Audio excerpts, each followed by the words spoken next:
dalam alam semesta ada perbedaan, ada kesatuan. Itulah sumbernya harmoni. Jadi selain perubahan, katanya Heraklitus, hidup ini punya hakikat oposisi, yang justru dari oposisi itulah muncul harmoni.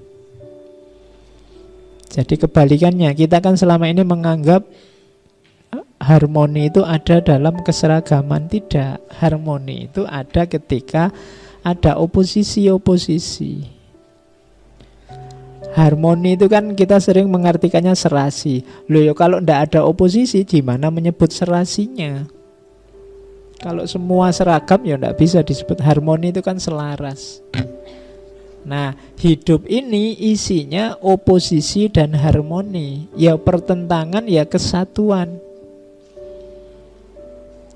Kamu bisa kenyang kalau ada rasa lapar. Kalau ndak ada lapar, ndak ada kenyang. Ada tua karena ada muda.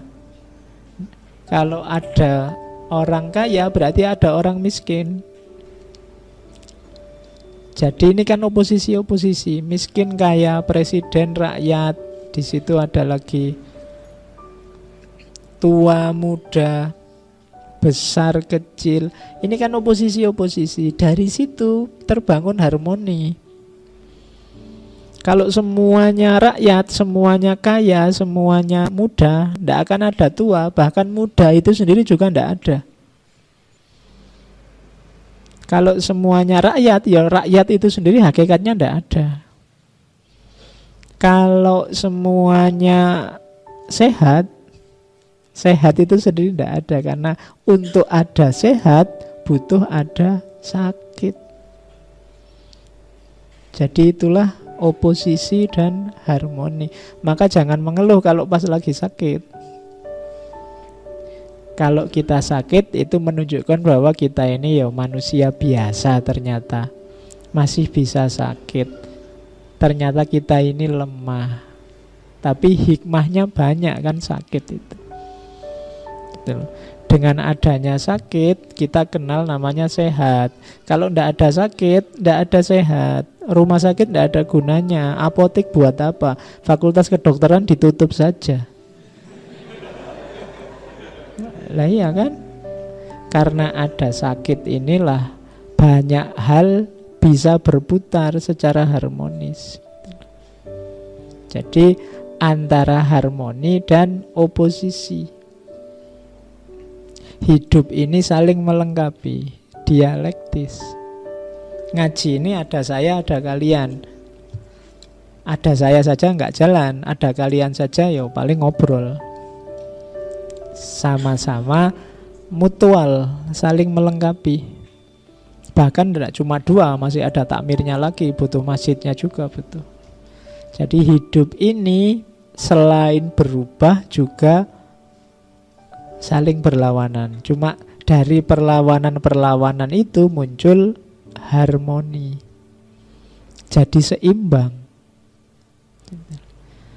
Kalau ada temanmu jahat, jelek, ya jangan kesusu dimarahi, ya diperbaiki pelan-pelan. Tapi setidaknya dengan jeleknya dia, kebaikanmu jadi muncul.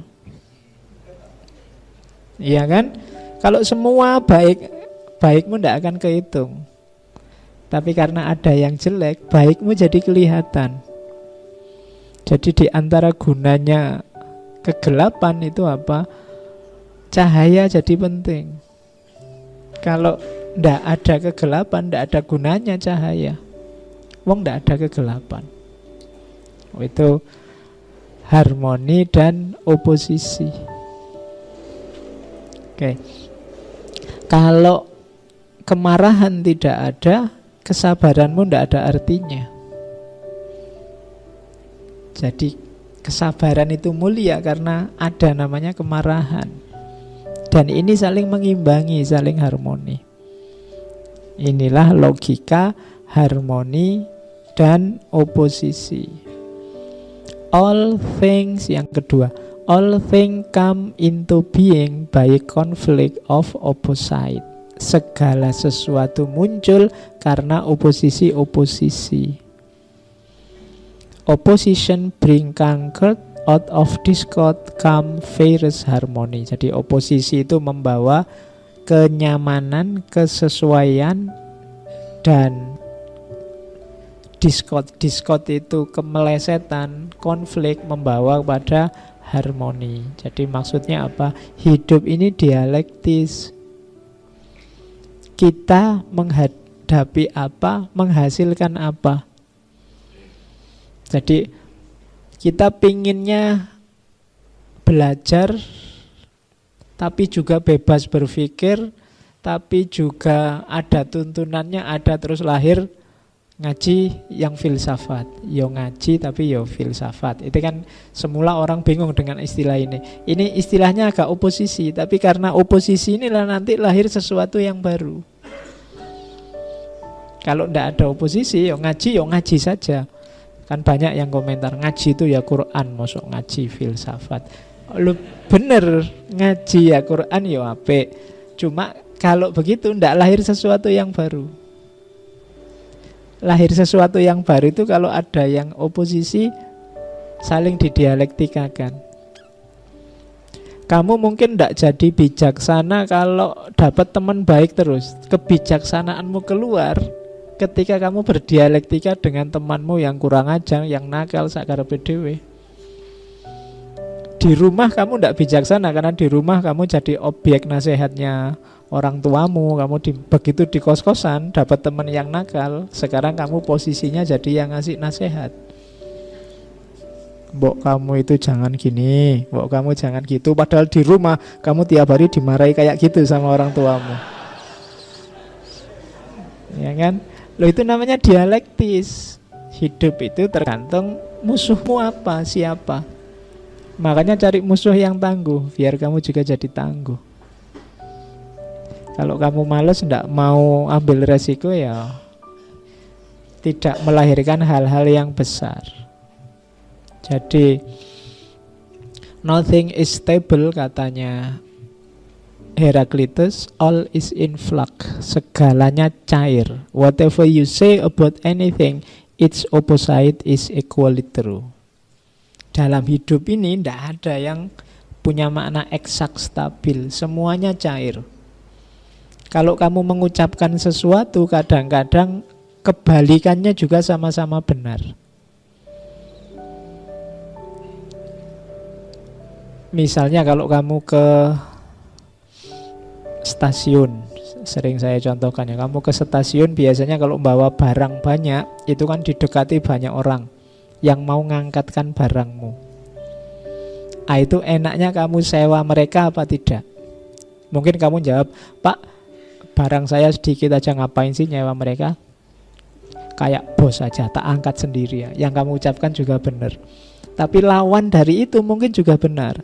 Barang saya sedikit sih Pak, tapi saya mau biar mereka yang angkat. Kasihan mereka kalau nggak ada yang nyewa mereka nggak dapat apa-apa seharian ini. Loh, lawannya juga benar.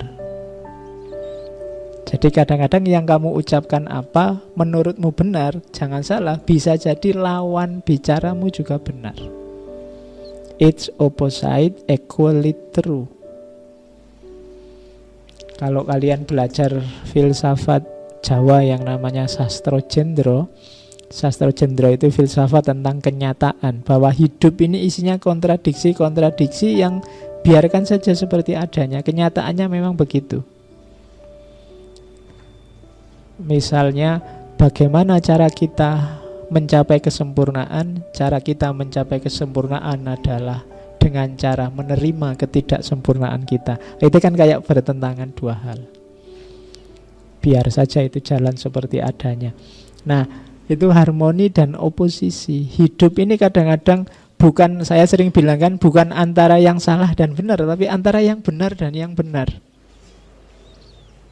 Yang saya omongkan menurutku benar, bukan berarti yang kamu omongkan salah. Bisa jadi yang kamu omongkan juga benar. Karena apa? Konteksnya saja yang berbeda. Pacaran ganggu kuliah apa mendukung kuliah? Itu bisa dua-duanya benar. Pacaran bisa mengganggu kuliah karena nanti kamu tidak konsen, kamu mikir pacaran terus, yang-yangan terus, males kuliah. Tapi bisa jadi dia mendukung kuliah. Dengan pacaran kamu jadi rajin kuliah biar cepat selesai terus kawin. Ya kan, loh. Itu dua-duanya bisa benar. Atau kamu jadi rajin kuliah karena kebetulan pacarnya sak kelas jadi rajin, terus nggak ada kuliah pun ke kampus biar ketemu. Iya kan? Iya, nggak bisa kamu klaim pokoknya pacaran ganggu kuliah atau pacaran mendukung kuliah. Nggak, masing-masing ada konteksnya. Bisa jadi yang saya omongkan benar, yang kamu omongkan sebenarnya juga benar. Cuma memang konteksnya saja berbeda.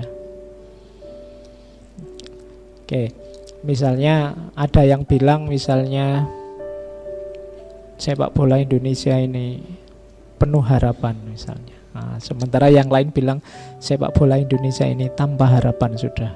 Nah, itu dua-duanya bisa benar. Dilihat konteksnya. Jadi harmoni dan oposisi antara lain membahas tentang bahwa kalau ada dua pernyataan, dua situasi yang oposisi, bukan berarti harus salah satu yang benar, tapi bisa jadi dua-duanya benar. Contohnya, to get everything you want is not a good thing. Yang ketiga, ilustrasi dari Heraklitos. Disease makes health seem sweet. Hunger lead to the appreciation of being full-fed. Tiredness create the enjoyment of resting. Katanya Heraklitos, kalau kamu memperoleh segala sesuatu yang kamu inginkan, itu tidak selalu baik loh. Kamu kan berdoa ingin sehat terus, tapi kamu tidak akan bisa menikmati kesehatanmu kalau kamu tidak pernah sakit. Kamu tidak akan bisa mensyukuri kesehatanmu kalau kamu sehat terus. Jadi kalau kita berdoa, ya Allah berikanlah saya kesehatan selalu yang tidak sakit-sakit, doamu tidak salah. Cuma kalau ini dikabulkan oleh Allah, ada efeknya. Nikmatnya sehat tidak akan bisa kamu rasakan. Kamu bersyukur sehat itu ketika kamu pernah sakit. Alhamdulillah sekarang sehat. Betul. Dengan kamu sakit kan banyak hal yang selama ini kamu anggap penting jadi tidak penting karena kamu mikir kesehatanmu. Sekarang kesehatan jadi nomor satu, berharga. Kita selalu bilang hati-hati ya, jaga kesehatan. Kesehatan nomor satu. Kalimat ini kita paham, tapi kita yakin benar dengan makna kalimat ini kalau kita memang pernah sakit. Kalau tidak pernah sakit agak susah kita mengapresiasi sehat. Kenyang juga begitu. Kalau hidupmu enak terus, tidak pernah lapar, kenyang itu tidak ada nilainya. Kenyang itu jadi bernilai karena kita pernah lapar. Makanya agama menyuruh kita puasa, biar kamu tahu rasanya lapar. Kalau kamu tahu rasanya lapar, antara lain kamu bisa mengapresiasi kelaparan dan bisa bersyukur atas kekenyangan yang kita miliki, kita peroleh. Jadi itu gunanya mendapat yang tidak kita inginkan. Kamu sekarang ngerti berharganya kuliah setelah semester 14. Ya kan? Kemarin-kemarin tidak terlalu kamu apresiasi. Sekarang kamu baru sadar, wah harus serius ini kuliah. Kenapa terancam DO? Nah, yang tidak pernah ngalami semester 14 mungkin tidak terlalu bisa menikmati indahnya kuliah sampai semester 14. Kuliah yang sejati itu kan di semester-semester akhir itu. Bagaimana tegangmu, seriusmu, bagaimana kamu melekan bikin skripsi, bagaimana, wah. Itu contoh antara lainnya. Itu oposisi. Kalau di filsafatnya sastra Jendra itu hidup itu memang kayak gitu. Yang kita anggap jelek, kadang-kadang hasilnya baik kita tidak tahu. Kalau di wayang ada cerita misalnya Werkudara, dia bisa dapat air kehidupan karena dia patuh pada gurunya, padahal gurunya ini curang. Gurunya ingin membunuh dia, tapi dengan patuh pada guru yang curang, akhirnya tetap dapat air kehidupan. Dalam perang ada cerita saling bunuh dua saudara antara Arjuna sama Karna. Ceritanya yang kalah Karna, tapi rasanya yang kalah Arjuna. Kenapa? Dia membunuh saudaranya sendiri, yang disesali secara luar biasa oleh Arjuna. Loh, di sini kan batas menang kalah tidak jelas. Siapa kalah, siapa menang. Harusnya dari sisi pertarungannya yang menang Arjuna. Tapi ternyata setelah ditelusuri lebih dalam, mungkin yang menang karena Arjuna menyesal telah membunuh karena wong itu saudaranya sendiri. Nah, ini yang disebut kalau di Jawa namanya kasunyatan. Ilmunya namanya sastro jendro. Hidup itu kenyataan seperti itu. Yang kita anggap jelek, kita anggap baik, mungkin batasnya tipis. Arjuna itu sudah puluhan tahun bercita-cita membunuh Karna, tapi begitu cita-citanya terpenuhi, yang lahir hanya penyesalan. Nah, inilah hidup, tidak bisa ditebak.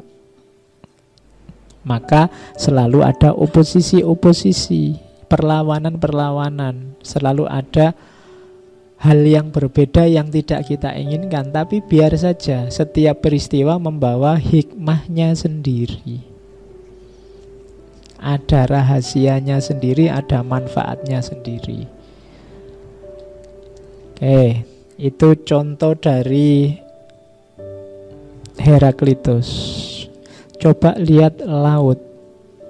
Laut adalah air yang paling murni dan paling kotor. Bagi ikan bisa diminum dan menyehatkan. Bagi manusia tak dapat diminum dan membuat sakit. Ini kan salah satu contoh paradok, satu oposisi. Kalau kita tanya penting tidak air laut? Ya penting. Bisa diminum tidak, tapi bagi ikan dia bisa diminum dan menyehatkan. Bagi kita airnya malah membuat sakit. Kalau nggak percaya boleh dicoba. Ya kan? Kalau ikan sih sehat-sehat saja. Makan minum air laut, kalau kita tidak bisa. Nah, itu contoh oposisi paradok. Dalam hidup ini banyak yang seperti itu. Kemudian perang. Perang juga sesuatu yang paradok, yang oposisi katanya Heraklitus. Kita kan banyak yang anti perang. Tapi situasi damai hari ini itu pemicunya apa? Perang. Jadi kita kan kalau baca sejarah dunia itu kan dari perang ke perang kan. Belanda tidak kerasan di Indonesia, kemudian berunding pulang. Itu kenapa tidak kerasan? Karena ada perang. Jadi kemerdekaan kita antara lain jasa dari perang. Kalau tidak ada perang dulu kita tidak merdeka. Jadi jangan salah katanya Heraklitus, peranglah yang membuat kita seperti sekarang. Oke, perubahan besar banyak dimulai dari peperangan. Ini kan paradok, oposisi. Padahal selama ini kita anggap perang itu sesuatu yang harus dihindar-hindari. Tapi dalam sejarah justru munculnya kerjasama, munculnya keadilan, munculnya tekad untuk damai itu karena ada perang. Ketika orang capek perang terus lahirlah PBB, awalnya dulu LBB, mbok kita damai. Ketika kita saingan terus lahirlah kreativitas. Makanya kadang-kadang kalau ingin cepat maju, cara paling gampang cari saingan. Cara paling cepat untuk maju itu cari rival yang kira-kira kekuatannya setanding sama kamu. Misalnya kalau kamu kuliah, ya tetapkan musuhmu dia. Saya harus lebih baik IP-nya dari dia. Tapi yang pinter ya, yang bodoh-bodoh aja. Oh, itu kamu jadi semangat loh. Jangan salah. Jadi itu gunanya oposisi. Jadi berpikir perlawanan. Dari situ justru muncul harmoni. Makanya Heraklitus mengkritik para penyair. The poet was a fool who want no conflict. Para penyair, sastrawan itu kritiknya Heraklitus ya. kok kayak orang bodoh ya, masa ndak ingin konflik. Justru dari konflik itu kita maju berkembang. Kalau ndak ada konflik, kita ndak maju-maju, dianggap aman saja, dianggap nyaman saja. Ndak, harus ada yang saling bersaing sehingga kamu bisa bergerak untuk maju. Nah, itu sarannya Heraklitos. Jadi kalau kita ingin maju, ayo cari musuh. Itu kasarannya ngono. Kalau kamu punya, saya harus melampaui dia, ya mungkin musuh yang tidak konkret, tidak apa-apalah, apalah yang kamu ingin lampaui. Nah, itu ada pendorongnya. Bukan anti konflik, biar saja konflik. Konflik itu kan justru membuat kita dewasa, punya target, semakin maju. Maka jangan anti konflik. Hidup ini memang karakternya serba oposisi. Dari oposisi itulah muncul harmoni. Ada siang pasti ada malam, ada lapar pasti ada kenyang, ada kaya pasti ada miskin. Disitulah hidup ini berputar. Oke, nah, dari mana oposisi itu muncul? Katanya Heraklitus, antara lain oposisi itu lahirnya dari perspektif. Oke, coba dilihat. Katanya Heraklitus, the handsome ape is ugly compared with humankind. Katanya Heraklitus, monyet yang paling ganteng itu tetap tampaknya lebih jelek kalau dibandingkan dengan manusia. The wisest man appears as an ape when compared with a god. Manusia paling bijaksana akan tampak seperti monyet kalau dibandingkan dengan Tuhan. Seperti monyet tadi, maksudnya levelnya. In wisdom, in beauty, and in all other ways. Jadi maksudnya apa? Baik buruk itu ya sama, adanya dalam perbandingan. Dia tidak pernah sendirian. Kamu baik atau jelek itu kan diperbandingkan. Kamu merasa orang baik, tapi kalau tak bandingkan dengan dia, kamu tidak ada apa-apanya. Kamu merasa jahat, tenang aja, masih banyak yang lebih jahat. Si Ono, Fir'aun, Hitler, dan kawan-kawan. Jadi oposisi itu sebenarnya isinya perspektif-perspektif. Bagaimana kamu melihat? Sama kayak tadi, monyet paling ganteng itu tetap lebih menang kita yang manusia. Kenapa? Karena yang memahami kita manusia. Tapi mungkin bagi monyet, manusia yang paling ganteng sekalipun akan tampak jelek dibandingkan dengan keluarganya monyet. Makanya kan tidak ada monyet kok jatuh cinta sama manusia, ngejar-ngejar manusia, kan tidak ada. Tetap dia ngejar-ngejar monyet. Kenapa? Perspektif. Jadi oposisi-oposisi itu lahirnya dari cara pandang kita. Baik buruk, hitam putih, siang malam. Nah, itu nanti ada hubungannya dengan perspektif. To God all things are beautiful, good and right. Man on the other hand deem something right and others wrong. Kalau bagi Tuhan sih segalanya indah, baik, dan benar. Tapi bagi manusia ada yang baik, ada yang jahat. Jadi kalau manusia ya tidak bisa sempurna. Ada yang baik, ada yang jahat. Dan itu perspektif. Nah, yang beda-beda ini sebenarnya satu, perspektif kita yang membedakan.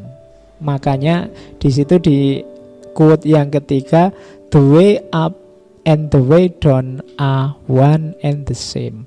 Tangga untuk naik dan tangga untuk turun itu sebenarnya tangga yang sama. Yang membedakan apa? Kepentingan kita, perspektif kita.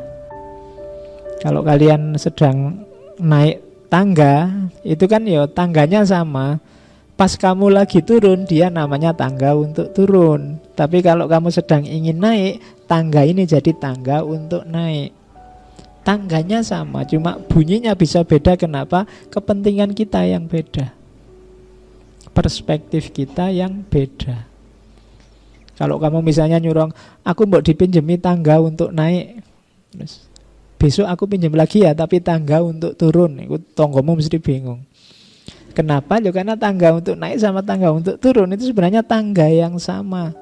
Hanya cara kita memakainya, perspektif kita yang membuat tangga itu jadi berguna untuk naik atau berguna untuk turun. Jadi kuncinya hanya di perspektif.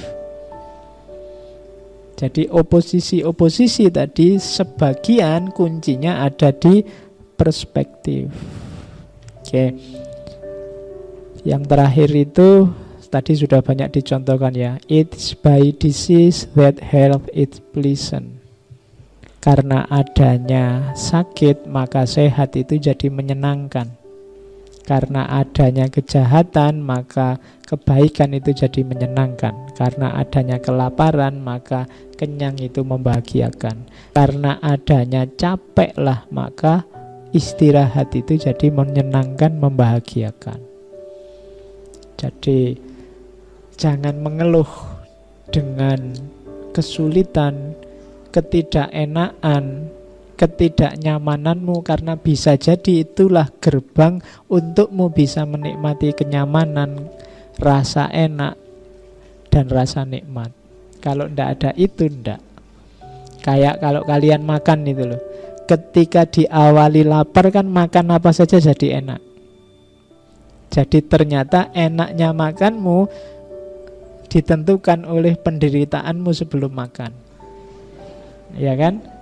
Kalau ndak ada laparnya, ndak ada penderitaannya, makan seperti apapun mungkin jadi ndak enak. Misalnya kamu sudah awal piring pertama itu diawali dari lapar, jadi nikmatnya luar biasa. Terus kamu serakah, makan piring yang kedua.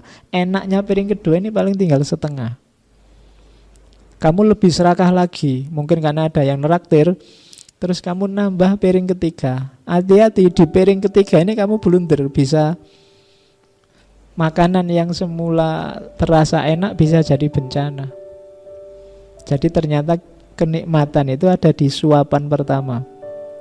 Oh ini kamu harus ngatur strategi. Kadang-kadang kalau kamu makan yang paling enak, kamu makan awal apa akhir? Akhir. Ketika kamu makan akhir, enaknya tinggal separuh. Kenapa? Kamu sudah kenyang. Jadi misalnya lauknya ada tempe, tahu, ayam. Biasanya ayamnya terakhir ya. Iya. Padahal ganas-ganasmu nikmat makan itu di suapan-suapan awal ketika kamu lapar. Tapi ketika ayamnya kamu makan belakangan, ya enaknya tinggal separuh. Atau disimpan aja ayamnya buat nanti kalau sudah lapar lagi. Oke, jadi yo makan harus ngatur strategi. Yo meskipun jangan tertipu, nanti dianggap ayam ternyata lengkuas. Kamu sudah mengatur energi biar gongnya enak, ternyata keliru. Oke, itu juga oposisi namanya.